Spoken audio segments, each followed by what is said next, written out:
오늘 우리에게 주시는 하나님의 말씀은 고린도전서 15장 20절에서 34절 말씀입니다.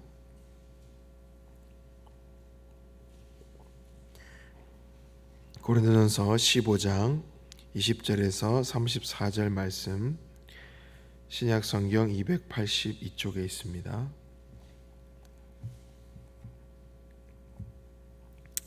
우리 말씀을 한 목소리로 같이 읽겠습니다. 그러나 이제 그리스도께서 죽은 자 가운데서 다시 살아나사 잠자는 자들의 첫 열매가 되셨도다. 사망이 한 사람으로 말미암았으니 죽은 자의 부활도 한 사람으로 말미암는도다. 아담 안에서 모든 사람이 죽은 것 같이 그리스도 안에서 모든 사람이 삶을 얻으리라. 그러나 각각 자기 차례대로 되리니 먼저는 첫 열매인 그리스도요, 다음에는 그가 강림하실 때에 그리스도에게 속한 자요, 그 후에는 마지막이니 그가 모든 통치와 모든 권세와 능력을 멸하시고 나라를 아버지 하나님께 바칠 때라. 그가 모든 원수를 그 발 아래에 둘 때까지 반드시 왕노릇 하시리니 나중에 멸망받을 원수는 사망이니라. 만물을 그 발 아래에 두셨다 하셨으니 만물을 아래에 둔다 말씀하실 때에 만물을 그의 아래에 두시니가 그 중에 들지 아니한 것이 분명하도다. 만물을 그에게 복종하게 하실 때에는 아들 자신도 그때에 만물을 자기에게 복종하게 하신 이에게 복종하게 되리니 이는 하나님이 만유의 주로서 만유 안에 계시려 하심이라. 만일 죽은 자들이 도무지 다시 살아나지 못하면 죽은 자들을 위하여 세례받은 자들이 무엇을 하겠느냐? 어찌하여 그들을 위하여 세례를 받느냐? 또 어찌하여 우리가 언제나 위험을 무릅쓰리요?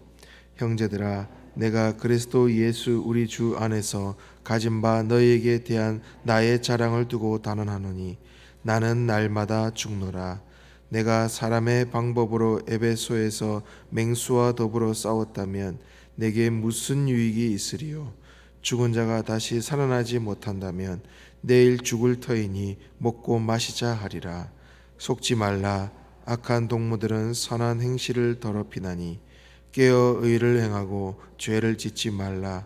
하나님을 알지 못하는 자가 있기로 내가 너희를 부끄럽게 하기 위하여 말하노라. 아멘.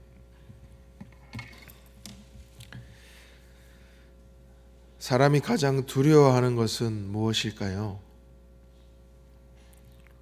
돈을 잃는 것이요? 아니면 건강을 잃는 것이요? 관계가 깨어지는 것을 두려워합니까? 물론 그런 것들도 두렵습니다. 그러나 모든 두려움의 가장 깊은 곳에, 모든 두려움이 응축될 때 한 점으로 모인다 그러면 바로 그것은 죽음입니다. 인간은 수천 년 동안 죽음을 극복하려 노력해 왔습니다. 의학이 발전하고 과학이 발전했습니다. 그러나 이 죽음만큼은 해결하지 못했습니다. 그래서 이 죽음은 인류의 최후의 적이면서 마지막 한계로 나와 있는 것입니다. 자, 그런데 오늘 본문에서 바울은 놀라운 선언을 합니다. 맨 나중에 멸망받을 원수는 사망이니라. 바로 하나님의 말씀이 이 죽음이 최후의 승리자가 아니라는 겁니다. 이 죽음은 언젠가 멸망당할, 패배하게 될 그 원수라고 선언하고 있습니다. 왜 그렇습니까? 바로 예수님께서 죽음을 이기시고 죽음을 깨뜨리시고 부활하셨기 때문입니다.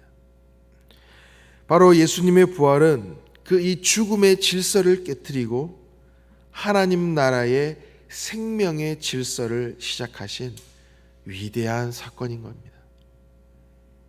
그래서 오늘 말씀을 통해 이 부활의 은혜를 나누고자 합니다. 먼저는 예수님께서 이 부활의 첫 열매가 되셨다라는 겁니다. 우리 20절 말씀 다시 한번 읽어보겠습니다. 시작. 그러나 이제 그리스도께서 죽은 자 가운데서 다시 살아나사 잠자는 자들의 첫 열매가 되셨도다. 아멘. 자, 여기서 첫 열매라는 표현, 자, 이 말은 구약의 레위기에서 나온 개념인 겁니다.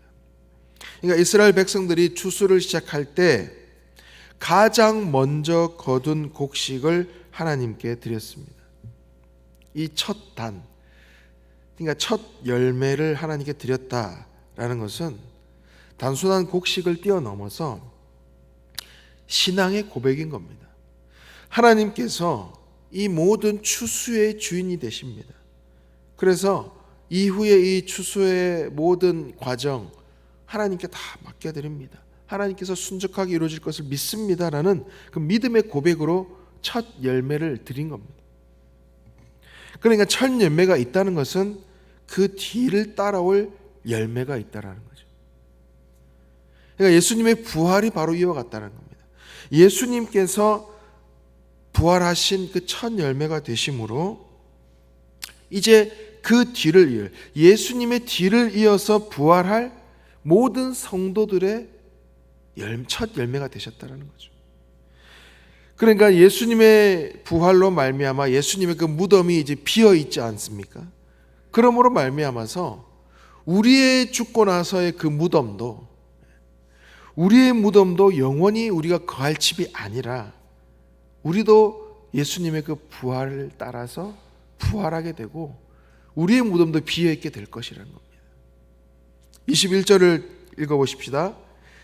사망이 한 사람으로 말미암아 죽은 자의 부활도 한 사람으로 말미암는도다. 아담으로 말미암아서 모든 사람들에게 죄가 들어왔습니다. 사망이 들어왔습니다. 그러나 예수님 안에서는 새로운 인류가 시작된 겁니다. 생명의 역사가 시작되는 겁니다. 예수님의 부활은 인류의 역사의 방향을 바꾸어 놓는 것입니다. 아담으로 시작한 죽음의 계보를 끝내시고 그리스도께서, 예수님께서 생명의 계보를 시작하시는 겁니다. 최후의 승리는 아직 이루어지지 않았지만 결정적인 승리는 이미 시작이 된 겁니다. 예수님의 부활도 그렇습니다. 우리가 여전히 이 세상을 살아갈 때 고난이 있고 눈물이 있고 여전히 죽음이 있습니다. 사망이 있습니다. 그러나 부활의 아침에 이미 승패는 이미 결정이 된 겁니다. 결정적인 승리가 이루어진 겁니다. 그래서 우리는 승리를 향해 싸우는 사람이 아니라 이미 승리한 싸움을 살아가고 있는 사람이다라는 겁니다. 두 번째로 예수님께서는 이제 부활을 통해서 하나님 나라의 왕으로 통치하고 계시다라는 겁니다. 23절에 보면 먼저는 첫 열매인 그리스도요, 그 다음에는 그가 강림하실 때에 이렇게 표현하고 있습니다. 자, 여기서 강림이라는 이 단어는요, 당시 이 로마의 황제가 어느 한 도시를 방문할 때 가리키는 정치적인 용어였어요. 이 강림이라는. 그 당시 사람들이 이 로마의 황제를 어떻게 했습니까? 신격화했습니다. 그래서 이 한 도시에 롬 황제가 온다 그러면 엄청난 일이었던 거죠. 예. 막 마을을 청소하고 길을 닦아 놓습니다. 예. 그 황제가 오실 길을 예비하는 거죠. 바울은 의도적으로 이 강림이라는 단어를 사용한 겁니다. 바로 진짜 왕은 로마의 어떤 황제가 아니라 바로 누구시다라는 거예요? 예수 그리스도시다. 예수께서 바로 우리의 진짜 왕이시다. 그것을 이야기하는 겁니다. 그런데 사람들은 어떻게 했습니까? 예수님을 왕으로 인정하지 않고 십자가에 못 박았어요. 제자들조차 도망쳤습니다. 그런데 하나님께서 예수 그리스도를 그 죽은 자 가운데서 살리셨다는 겁니다. 그리고 하나님 보좌 우편에 앉히셨습니다. 바로 이 부활이 예수님의 그 왕이 등극시킨 겁니다. 그래서 예수님은 왕으로 통치하시는 겁니다. 모든 권세와 능력 위에 계십니다. 이제 사탄도 세상의 악도 모두 예수님의 그 발 아래 밟힐 것입니다. 우리의 삶에 존재하는 모든 위협도 모든 문제도 예수님의 그 권위 아래에 있습니다. 그래서 우리는 이제 우리에게 주어진 어떤 상황들, 우리가 다가오는 어떤 고난에 대해서 절망하는 사람이 아니라 이제 왕 대신 그 그리스도를 바라보는 사람입니다.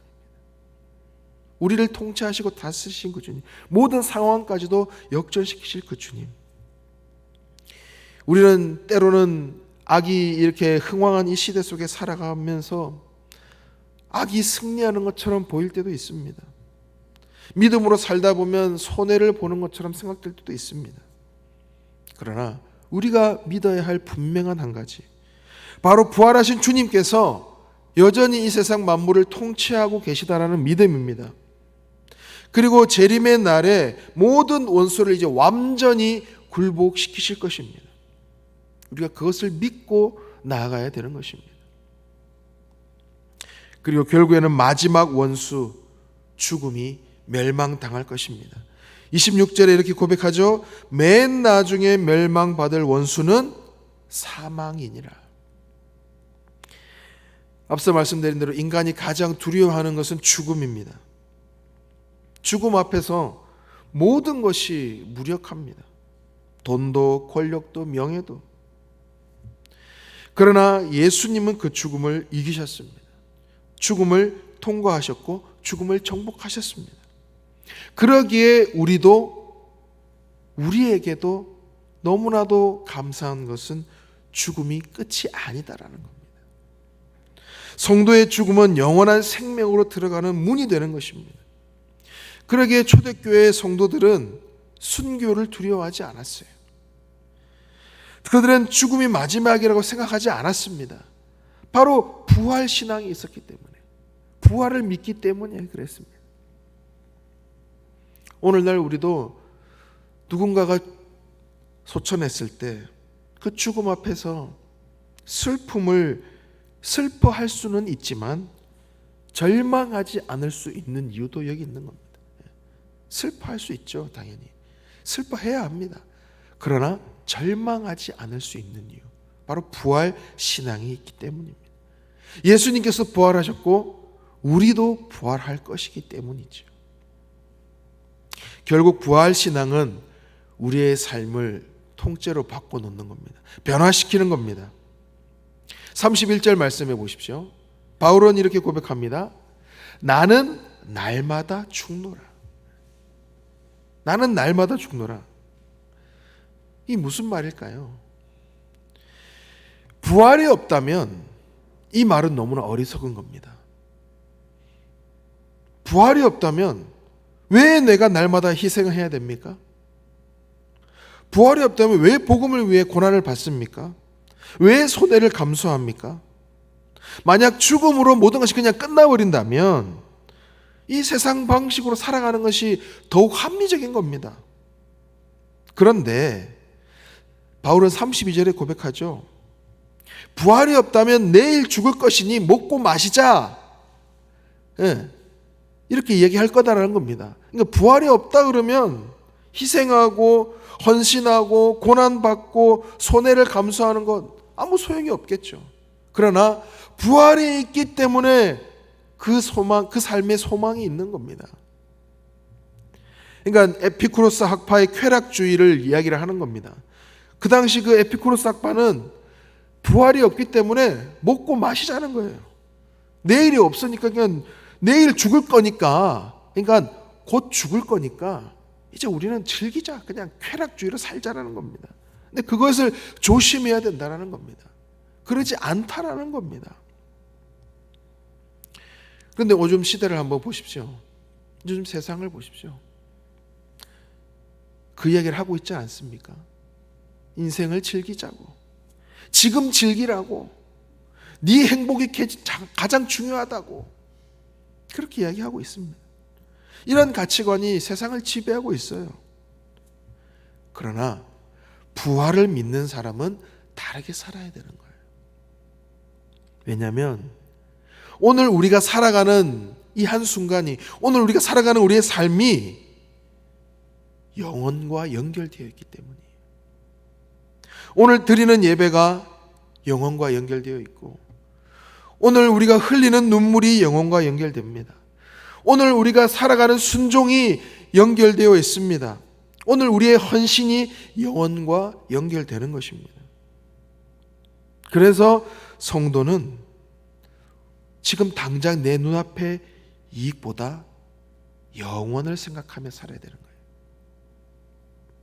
그래서 우리는 34절 말씀, 깨어 의를 행하고 죄를 짓지 말아야 되는 거예요. 깨어 있어야 되는 겁니다. 부활은요, 단지 미래에 대한 약속만이 아닙니다. 바로 현재를 살아가는 우리의 삶의 방식을 바꾸어 놓는 겁니다. 부활을 믿는 사람은 죄와 타협할 수 없는 거예요. 죽음의 방식이 아니라 생명의 방식으로 살아가야 되는 거예요. 사랑을 택해야 돼요. 거짓보다 진실을 택해야 되는 겁니다. 세상의 가치보다 하나님 나라의 가치를 선택하며 살아야 되는 거예요. 바로 직장에서, 가정에서, 교회에서, 내 삶의 모든 현장에서 드러내야 될 능력의 삶이라는 겁니다. 말씀을 맺습니다. 예수님의 부활은 인간의 역사의 판을 뒤집어 놓는 사건입니다. 죽음이 지배하던 시대가 끝나고 생명이 지배하는 시대가 시작된 겁니다. 바로 예수님께서 부활하셨기 때문입니다. 이미 승리는 시작되었습니다. 그럼 우리는 죽음을 두려워하는 사람이 아니라 생명을 붙드는 삶으로, 절망보다 소망을 선택하는 삶으로, 두려움보다 믿음을 선택하는 삶으로, 죄악보다 의의 길을 선택하는 삶으로. 왜요? 우리의 왕 되신 예수님께서 이미 죽음을 이기셨기 때문입니다. 오늘도 이 부활의 신앙인답게 깨어 의를 행하는 우리 모두가 되기를 주님의 이름으로 축원합니다. 기도하겠습니다. 사랑과 은혜가 풍성하신 하나님 아버지, 죽음을 이기시고 부활하신 예수 그리스도를 바라보게 하시니 너무나 감사합니다. 죄와 사망이 세상을 지배하는 것처럼 보일 때가 있지만 이미 주님께서 부활로 승리하셨음을 믿습니다. 죽음이 끝이 아니라 영원한 생명으로 들어가는 문이 되게 하시고 부활의 소망 가운데 살아가게 하여 주시옵소서. 주님, 우리 안에 있는 두려움과 염려를 주님 손에 맡겨드립니다. 삶의 여러 문제와 고난 앞에서 낙심하지 않게 하시고 마지막 원수인 죽음까지도 이기신 그 주님을 바라보며 믿음으로 살아가게 하여 주옵소서. 부활의 소망을 가진 하나님의 백성답게 살아가게 하여 주시고 세상의 가치, 죄의 유혹에서 흔들리지 않게 하여 주옵소서. 깨어 의를 행하라 하신 말씀처럼 우리의 생각과 말과 행동이 하나님의 나라의 백성답게 날마다 생명의 길을 선택하게 하여 주시옵소서. 주님, 간절히 바라고 원하옵기는 고난 가운데 있는 성도들의 삶을 위로하여 주시옵소서. 병상에 있는 이들에게 치유의 은혜를 베풀어 주시고 슬픔 가운데 있는 이들에게 부활의 소망을 허락하여 주시옵소서. 믿음이 연약한 이들에게 하늘의 능력으로 날로 새 힘을 더하여 주시옵소서. 주님 다시 오시는 그날 영광스러운 부활에 참여할 소망을 품고 오늘도 충성스럽게 이 하루를 살아내는 주님의 자녀들 되게 하여 주시옵소서. 예수님의 이름으로 기도드립니다. 아멘. 주님께서 가르친 기도 드리겠습니다. 하늘에 계신 우리 아버지, 아버지의 이름을 거룩하게 하시며 아버지의 나라가 오게 하시며 아버지의 뜻이 하늘에서와 같이 땅에서도 이루어지게 하소서. 오늘 우리에게 일용할 양식을 주시고 우리가 우리에게 잘못한 사람을 용서하여 준 것 같이 우리 죄를 용서하여 주시고 우리를 시험에 빠지지 않게 하시고 악에서 구하소서. 나라와 권능과 영광이 영원히 아버지의 것입니다. 아멘. 말씀을 기억하며 함께 기도하기 원합니다. 죽음의 공포에 매이지 않고 부활의 첫 열매 되신 예수 그리스도를 바라보며 어떤 상황 속에도 낙심하지 않고 생명과 소망 가운데 믿음으로 살아가게 하여 주옵소서. 죄의 유혹에 흔들리지 않게 하시고 부활의 능력을 힘입어 날마다 깨어 기도하며 하나님 나라 백성답게 거룩하고 의로운 삶을 살아가게 하여 주옵소서. 오늘도 성령으로 충만케 하사 마땅히 기도할 바를 알게 하시고 모든 것들을 합력하여 선을 이루시는 하나님을 경험하게 하여 주옵소서. 한국교회를 위해 기도합니다. 우리 한국교회가 오직 말씀으로 바로 서게 하시고 한 영혼을 천하보다 귀하게 여기게 하시고 이 어두운 세상 가운데 빛과 소금의 역할을 충성스럽게 감당하게 하여 주시옵소서. 청년부 국내 선교를 위해 기도합니다. 8월 16일부터 18일 동안 진행될 함께해서 더 좋은 교회라는 주제를 가지고 청년부가 국내 선교를 떠납니다. 성령 하나님께서 청년 한 사람 한 사람에게 충만히 임재하여 주셔서 그 선교 사역 가운데 일하시고 역사하시는 하나님을 만나게 하시고 함께함이 기쁨임을 충만히 누리는 복된 선교가 되게 하여 주옵소서. 우리 교회의 환우들을 위해서 또 입원 중에 있는 수술 앞두고 있는 성도들을 위해서 오이코스의 멤버들을 위해서 또 각자의 기도 제목을 놓고 계속해서 기도하며 나아가도록 하겠습니다. 아버지 하나님, 이 죽음